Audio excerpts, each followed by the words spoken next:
Yung hello mga kapatid, tuturuan ko kayo kung paano gumawa ng DEM AI sa Messenger.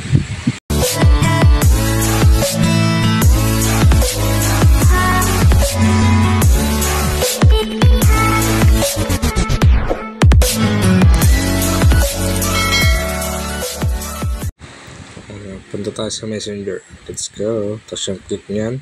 Tapos click nyo sa taas. And then DEM. Tapos pa tayo sa Create with AI. Let's go.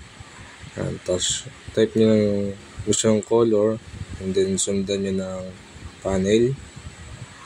Then yung gusto nyo design, gusto nyo background. And sa akin kasi is ice cream. Tapos lagay yung with. And then kung ano yung gusto nyo pangalan na ilalagay. Pangalan mo, pangalan na kung ano. Sa akin nilagay ko sa Raymond Estrasa. Yan. Tapos type nyo yung rating. And then okay na. Click okay na. Let's go. Yan. Ano pa hinihintay nyo? Gumawa na rin kayo para maganda yung background din nyo sa Messenger. Sa akin hindi pa syadong okay. Yan. Kaya pwede pa natin maghanap na ibang design. Hanap tayo. Habang naghihintay, hindi masyadong kita. Hanap pa ulit tayo na mas maganda pa. Pag okay na kayo doon sa design nyo, is click nyo na. Diba?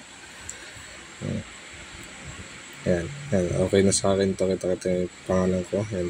Tapos create na. Ayan. Ano pa hinihintay nyo mga kapatid? Subukan nyo itong bagong background sa Messenger. Let's go!